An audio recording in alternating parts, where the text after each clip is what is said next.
Hi all, today we are going to have a discussion on part 2 of module 1 in film studies textbook, that is post-production. And in post-production, coming to post-production, editing is the most important post-production work, and it is an artistically as well as technological work. And editing differentiates cinema from other art forms, as technology plays a very big role here. വേറെ art ഫോംസിലൊന്നും നമുക്ക് അത് play ചെയ്തതിന് ശേഷം പിന്നീട് edit ചെയ്യാനുള്ള ഒരു ഓപ്ഷനില്ല. And that's what makes cinema different. An editor receives very raw footages and after that he makes a rough cut. Rough cut എന്ന് പറയുന്നത് അതിൻ്റെ first edited version of the ഫിലിമാണ്. And after the rough cut he selects the necessary shots, deletes the unnecessary ones, and then he assembles it in a coherent manner as the story demands and creates a final product. അപ്പോൾ ഇങ്ങനെയാണ് ഇതിൻ്റെ ഒരു process നടക്കുന്നത്. ആദ്യം rough cut നടത്തും, പിന്നെ necessary shots എടുക്കും, unnecessary shots delete ചെയ്യും, എന്നിട്ടത് ലോജിക്കലി കണക്റ്റ് ആവുന്ന വിധത്തിൽ ഒരു കൊഹിറൻറ്റ് മാനറിൽ അറേഞ്ച് ചെയ്ത് ഫൈനൽ പ്രോഡക്റ്റ് ഉണ്ടാക്കും.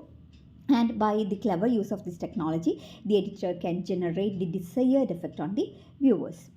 And during the early ages of cinema, editing was not considered as a creative work.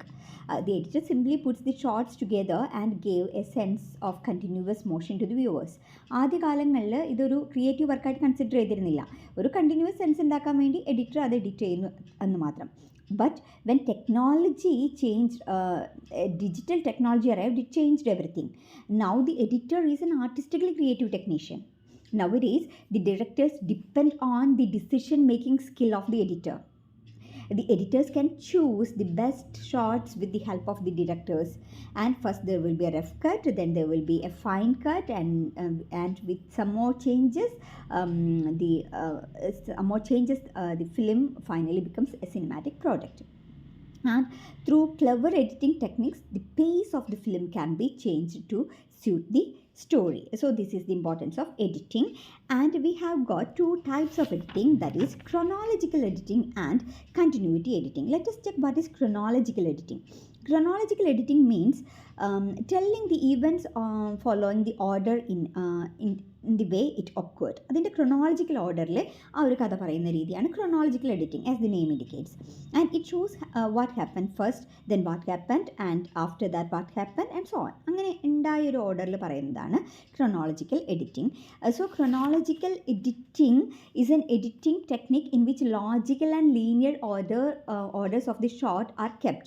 അപ്പോൾ ഇത് ക്രോണോളജിക്കൽ ഓർഡറിൽ പറയുന്നതാണ്. അപ്പോൾ അതിൽ logical and linear order of shots are kept. Logical linear ഓർഡറിലാണ് നമ്മൾ പറയുന്നത്, ഷോട്ട്സ് വെക്കുന്നത്. It helps the story to flow smoothly and the viewers can understand things easily. And the continuous order of the shots is broken only when there is a need for a flashback. അപ്പോൾ ഒരു flash back വരുമ്പോൾ മാത്രമാണ് ഈ ഒരു continuity, ആ continuous order, ആ chronological order break ചെയ്യുന്നത് flash back പറയുമ്പോഴാണ്. ക്ലാസിക്കൽ ഹോളിവുഡ് മൂവീസൊക്കെ ഇതിന് നല്ല എക്സാമ്പിളാണ്. And it make use of this chronological editing technique. And another type of editing is continuity editing. And this continuity of an action is emphasized here. In continuity editing, continuity of an action is emphasized. And it is closely associated with chronological editing. And so people tend to confuse one with another. And in continuity editing, continuity of the action is emphasized. When a character is shown doing something, the next shot follows the previous one. അപ്പോൾ ഒരാളൊരു കാര്യം ചെയ്തുകൊണ്ടിരിക്കുകയാണെങ്കിൽ അതിനോടനുബന്ധിച്ചിട്ടുള്ള കാര്യം വേണമല്ലോ അടുത്തത് ചെയ്യാൻ വേണ്ടിയിട്ട്. And it is the most common type of editing. And in classical Hollywood movies use this technique and the audience does not know anything about the editing as the action of the story action in the story never breaks. And this technique is also called invisible editing. കാരണം നമുക്ക് ഈ ഒരു continuity ഇല്ലെങ്കിൽ നമ്മളത് പെട്ടെന്ന് ശ്രദ്ധിക്കും. ഈ ഷോർട്ടിലിട്ട ചുരിദാറല്ലല്ലോ അതിൻ്റെ തൊട്ടപ്പുറത്ത്, അല്ലെങ്കിൽ ഇപ്പോൾ കയ്യിൽ വേറെ ഒരു കീ ഉണ്ടായിരുന്നല്ലോ, ആ ഒരു കണ്ടിന്യൂറ്റി ഇല്ലെങ്കിൽ നമ്മൾ ശ്രദ്ധിക്കും. പക്ഷേ ഉണ്ടെങ്കിൽ അത് നമ്മൾ ശ്രദ്ധിക്കില്ല, അത് ഇൻവിസിബിൾ ആണ്. So that's why it is known as invisible editing. And some rules have to be followed so that there is no break in continuity of this shot. അപ്പോൾ കണ്ടിന്യൂറ്റി മുറിയാതിരിക്കാൻ വേണ്ടിയിട്ട് കുറച്ച് റൂൾസ് പാലിക്കണം. ഈ കണ്ടിന്യൂറ്റി എഡിറ്റിങ്ങിൽ കുറച്ച് rules പാലിക്കണം. ആ റൂൾസാണ് ഇവിടെ പറഞ്ഞിരിക്കുന്നത്. First one is I line match, and second one is I trace, third one matching action, and fourth one 180-degree rule. ഇതിലെ ഐലൈൻ മാച്ച് എന്ന് വെച്ചാൽ the viewers must understand that A character is seeing in A particular shot. This makes the viewer feel that they are looking through the ice of a character. ഒരു character ഷോട്ടിൽ എന്താണ് ചെയ്യേണ്ടതെന്ന് ആ കാണുന്ന ആൾക്കാർക്ക്, ആ വ്യൂവേഴ്സിന് മനസ്സിലാവണം. അപ്പോഴാണ് ഈ വ്യൂവേഴ്സിന് ഒരു വിചാരം ഉണ്ടാവുള്ളൂ, എന്ത്, ആ ക്യാരക്ടറിൻ്റെ കണ്ണിൽ കൂടിയാണ് നമ്മൾ ആ സംഭവത്തിനെ കാണുന്നത് എന്ന്. അതാണ് ഈ ഐലൈൻ മാച്ച്. ക്യാരക്ടർ എന്താണ് കാണുന്നതെന്ന് നമുക്ക് മനസ്സിലാവണം, എന്നാലാണ് നമുക്ക് ക്യാരക്ടറിൻ്റെ കണ്ണിലൂടെ അത് കാണാൻ പറ്റുള്ളൂ.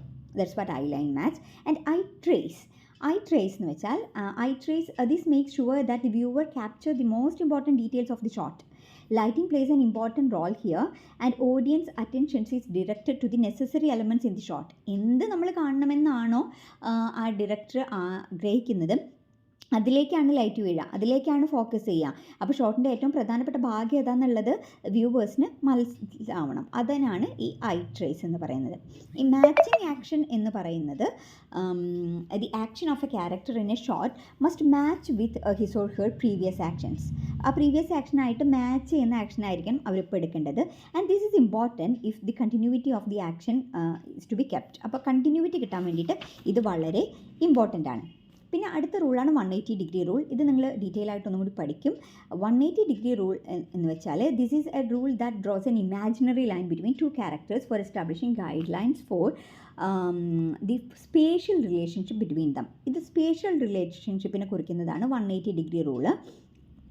The rule states that the camera should be kept on one side of an imaginary axis between the two characters. ഈ രണ്ട് ക്യാരക്ടേഴ്സ് തമ്മിലുള്ള ഒരു ഇമാജിനറി ആക്സിസിൻ്റെ ഒരു സൈഡിലായിരിക്കണം ഈ ക്യാമറ വെക്കേണ്ടത്, എന്നാലാണ് കറക്റ്റായിട്ടുള്ള വ്യൂ കിട്ടുള്ളൂ എന്നാണ് പറയുന്നത്. അപ്പോൾ ഈ കണ്ടിന്യൂവിറ്റി എഡിറ്റിങ്ങിന് വേണ്ടിയിട്ട് ഈ റൂൾസൊക്കെ നമ്മൾ പാലിക്കണം. അടുത്ത ഒരു എഡിറ്റിംഗ് സംഭവമാണ് നമ്മൾ പറയുന്നത് cross cutting. Cross cutting is also known as parallel editing. And it is a technique by which the actions happening across the multiple locations are cut and brought together so that the viewers feel these actions are taking place at the same time. കുറേ പല സ്ഥലത്ത് നടക്കുന്ന സംഭവങ്ങൾ edit ചെയ്ത് ഒന്നിച്ച് കൊണ്ടുവരാം. അപ്പോൾ ഇത് ഒരേ സമയം നടക്കുന്നതാണെന്നുള്ളൊരു ഫീല് വ്യൂവേഴ്സിന് കിട്ടുക. ഇതാണ് ക്രോസ് കട്ടിങ്. മൾട്ടിപ്പിൾ ലൊക്കേഷനിലുള്ളത് എഡിറ്റ് ചെയ്തിട്ട് ഒന്നിച്ച് കൊണ്ടുവരുന്ന ഒരു പരിപാടി. These actions can be interdependent in the narrative. ഇത് നരേഷനിൽ ഇൻ്റർഡിപ്പെൻഡൻ്റ് ആയതുകൊണ്ടായിരിക്കും ഇത് അതും കൂടിയിട്ട് ഒന്നിച്ച് കൊണ്ടുവരുന്നത്. The techniques was favoured by the early film makers and a fine example for this technique cross cutting is the Great Train Robbery. The film Great Train Robbery released in 1903. അപ്പോൾ parallel narratives ഒക്കെ പറയുന്ന മൂവീസിൽ ഈ cross cutting വളരെ നല്ലൊരു ടെക്നിക്കാണ്. ഇനി അടുത്തതാണ് montage. Montage ഭയങ്കര ഇമ്പോർട്ടൻ്റ് ആയിട്ടുള്ളതാണ്. And it's a French term. It's a French word meaning to assemble. French വേർഡാണ് and it means to assemble. And montage is an editing technique, as we all know. And in montage, a series of shots are placed together as if in a sequence. ഒരു series of shot ഒരു സീക്വൻസിൽ നിന്നുള്ള പോലെ arrange ചെയ്യുന്നതാണ് montage technique. The meaning and a sense of continuous action is created. By bringing together powerful shots, a lot of information can be passed on to the audience. അപ്പോൾ ഇങ്ങനെ കുറേ powerful shots വരുമ്പോൾ ഒരു നല്ല information ഓഡിയൻസിലേക്ക് pass ചെയ്യാൻ പറ്റും. അത് ജെക്സ്റ്റപ്പോസ് ചെയ്യാണ്, പാരലലായിട്ട് വെക്കുകയാണ്. By juxtaposing these images, fresh meanings can be brought in. അപ്പോൾ ഫ്രഷ് മീനിങ്സ് ഉണ്ടാക്കാം, പവർഫുൾ ഷോട്ട്സ് ആക്കാം. പിന്നെ മൊണ്ടാഷ് ടെക്നിക്കിനെ പറ്റി പറയുമ്പോൾ നമ്മൾ ഒഴിച്ചുകൂടാൻ പറ്റാത്തൊരു പേരാണ് ഇത് സെർജി ഐസൻസ്റ്റൈൻ്റെ പേര്. സെർജി ഐസൻസ്റ്റൈൻ എന്ന് പറയുന്നത് ഒരു സോവിയറ്റ് ഡയറക്ടറാണ്. And he is a master of this montage technique. And he used to create emotional effects on the viewers. And he says that montage is the nerve of the cinema. മൊണ്ടാഷിനെ സിനിമയുടെ nerve എന്നാണ് Sergey Eisenstein വിളിച്ചത്.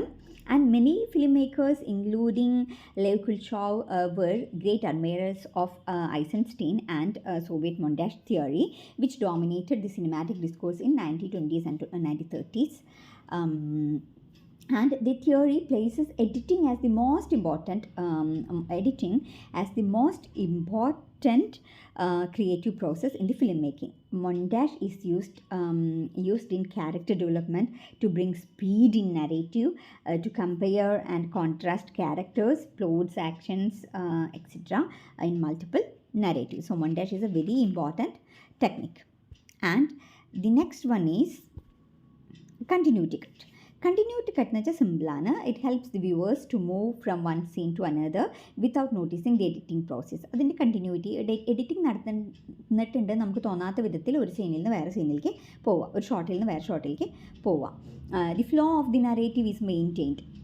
In continuity cutting, matching shots ensure that the action of the movie, the actions move smoothly from one scene to another or one shot to another. Continuity cut എന്ന് വെച്ചാൽ അത് ഒരു സീനിൽ നിന്ന് അടുത്ത സീനിലേക്ക് ഇങ്ങനെ വളരെ സ്മൂത്തായിട്ട് പോകുന്ന ഒരു പരിപാടിയാണ്. അതുപോലെ തന്നെയാണ് മാച്ച് കട്ട്. മാച്ച് കട്ട് എന്ന് പറയുന്നത്, match cut helps to bring a connection between two different shots. രണ്ട് ഡിഫറെൻ്റ് ആയിട്ടുള്ള ഷോട്ടുകൾ തമ്മിൽ ഒരു കണക്ഷൻ കൊണ്ടുവരാൻ വേണ്ടിയിട്ടാണ് മാച്ച് കട്ട് ചെയ്യുന്നത്. Matching cuts carry forward significant elements from one shot to other forging a connection between them. അപ്പോൾ രണ്ട് വ്യത്യസ്തമായ ഷോട്ടുകളെ അടുപ്പിച്ചിങ്ങനെ വെച്ചിട്ട് അതിന് കണക്ഷൻ ഉണ്ടാക്കിക്കൊണ്ടിരുന്നതാണ്. മാച്ച് കട്ടിനെ നമ്മൾ ഗ്രാഫിക് കട്ട് എന്നും പറയും. മാച്ച് കട്ട് തന്നെ പലതരത്തിലുള്ള മാച്ച് കട്ട് ഉണ്ട്. ഗ്രാഫിക് കട്ട് എന്ന് പറയുക when graphics are matched and movements ആണ് മാച്ച് ചെയ്യുന്നതെങ്കിൽ അതിന് മൂവ്മെൻറ്റ് മാച്ച് കട്ട് എന്ന് പറയും. ഓഡിയോ ആണ് മാച്ച് ചെയ്യുന്നതെങ്കിൽ അതിന് ഓഡിയോ മാച്ച് കട്ട് എന്ന് പറയും. അപ്പോൾ മാച്ച് കട്ട് വ്യത്യസ്തങ്ങളായ ഷോട്ടുകളെ അതിനെ ഒരുപോലെ തോന്നിപ്പിക്കാൻ വേണ്ടിയിട്ട് അടുത്തടുത്ത് വെക്കുന്ന, മാച്ച് ചെയ്ത് വെക്കുന്നതിനെയാണ് നമ്മൾ മാച്ച് കട്ട് എന്ന് പറയുന്നത്. ഇനി ഇതിൻ്റെ ജസ്റ്റ് ഓപ്പോസിറ്റ് ആയിട്ട് വരുന്നതാണ് jump cut. In a jump cut, a continuous shot is broken into several unmatching shots. ഒരു കണ്ടിന്യൂസ് ആയിട്ടുള്ള ഷോട്ടിനെ കുറേ അൺമാച്ചിങ് ആയിട്ടുള്ള ഷോട്ടായിട്ട് ബ്രേക്ക് ചെയ്ത് വെക്കുന്നതിനാണ് നമ്മൾ ജംപ് കട്ട് എന്ന് പറയുക. മറ്റേത് മാച്ചിങ് ആയിട്ട് വെക്കുന്നത്, ഇത് ഓൾറെഡി കണ്ടിന്യൂസ് ആയിട്ടുള്ളതിനെ പലതരത്തിലാക്കിയിട്ട് വെക്കുന്നത്. And there is no similarity between two shots. One shot may be followed by completely different shot. അപ്പോൾ ഈ രണ്ട് അടുത്തടുത്ത ഷോട്ടുകൾ തമ്മിൽ ഒരു ബന്ധം ഉണ്ടാവില്ല, കംപ്ലീറ്റ്ലി ഡിഫറെൻറ്റ് ഷോട്ട്സ് ആയിരിക്കും. It may seem like bad editing as the continuity is broken in order to create special effects. അപ്പോൾ നമുക്കിത് കണ്ടാൽ തോന്നും എഡിറ്റിംഗ് അത്ര നന്നായിട്ടില്ലല്ലോ, ഇത് തമ്മിലൊരു മാച്ച് ഇല്ലല്ലോ എന്നൊക്കെ തോന്നും. പക്ഷേ സ്പെഷ്യൽ എഫക്ട്സിന് വേണ്ടിയിട്ടാണ് ഇത് ഡെലിബറേറ്റ് ആയിട്ട് ചെയ്യുന്നതാണ്. Jump cuts are the opposites of match cuts, as we said earlier. Jump cuts are also used to speed up the narrative. അപ്പോൾ ഈ നറേറ്റീവിനെ ഒന്ന് സ്പീഡ് അപ്പ് ചെയ്യാൻ വേണ്ടിയിട്ടും ജംപ് കട്ട്സ് ഉപയോഗിക്കും. പിന്നെ ഫ്രഞ്ച് ഫിലിം മേക്കർ ആയിട്ടുള്ള Georges Melies it's known as the father of jump cuts. It can be asked as a one mark question, who is the father of jump cut, and it is the French film maker Georges Melies. പിന്നെ French master ആയിട്ടുള്ള Jean Luc Godard and others who were a part of French new wave movement used this technique very effectively. And ഗൊഡാർഡിൻ്റെ classic ഫിലിമിൻ്റെ breathless എന്ന് പറയുന്ന, it was A 1960 film, is A notable work for it's effective use of jump cuts. ഇനി jump കട്ടിന് ശേഷം വരുന്ന ഒരു ടെക്നിക്കാണ് compilation cut. Compile ചെയ്യുക എന്നുള്ളൊരു അർത്ഥത്തിലാണ് ഇത് വരുന്നത്. Compilation cuts are mostly used in documentaries and travelogues. അപ്പോൾ ഡോക്യുമെൻ്ററിയിലും ട്രാവലോഗ്സിലൊക്കെ യൂസ് ചെയ്യുന്നതാണ് കമ്പൈൽ ചെയ്യുന്ന cut. Here different shots are connected through narration. ഡോക്യുമെൻ്ററിയിലൊക്കെ നരേഷൻ ആണല്ലോ ഇമ്പോർട്ടൻസ്. അപ്പോൾ ആ ഡിഫറെൻറ്റ് കട്ട്സൊക്കെ നരേഷൻ വഴി യോജിപ്പിച്ച് കൊണ്ടുപോകുന്നു. And the narration explains the shots and their significance. ആ ഷോർട്ട്സും അതിൻ്റെ സിഗ്നിഫിക്കൻസും it is explained through the narration.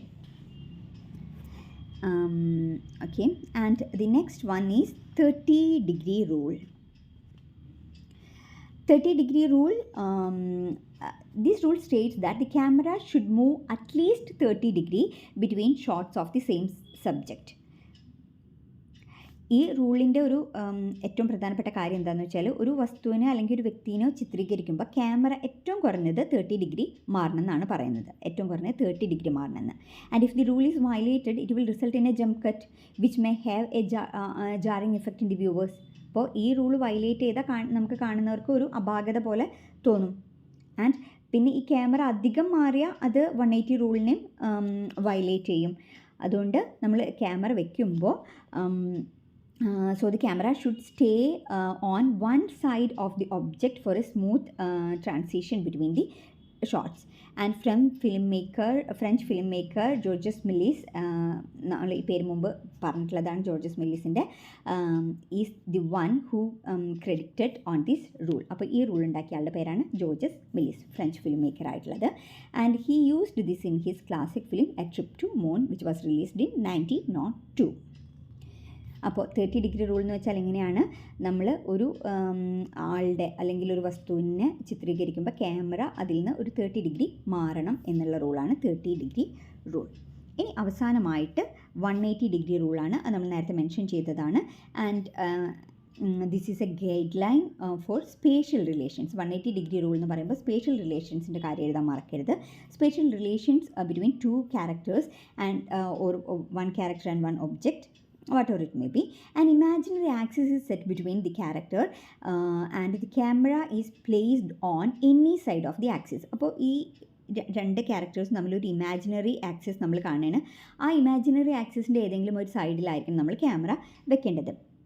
By maintaining the rule, visual consistency can be maintained. So visual കൺസിസ്റ്റൻസിക്ക് വേണ്ടിയിട്ടാണ് ഇത് യൂസ് ചെയ്യുന്നത്.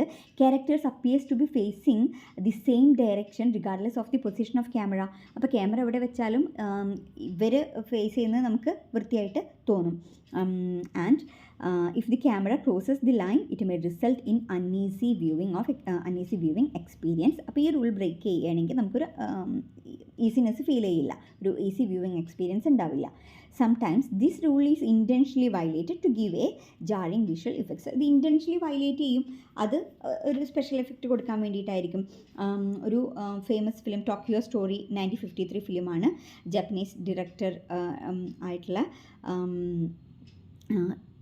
ടോക്കിയോ സ്റ്റോറി എന്ന് പറയുന്ന ഫിലിം 1953 ഇറങ്ങിയിട്ടുള്ള ഫിലിമാണ്. ജാപ്പനീസ് ഡയറക്ടറായിട്ടുള്ള യാസുജിതോ ഓസുവിൻ്റെ ഫിലിമാണ്. അതിൽ ഈ 180 ഡിഗ്രി റൂള് വയലേറ്റ് ചെയ്തിട്ടുണ്ട്. And that's all about these part 2 editing techniques. Thank you.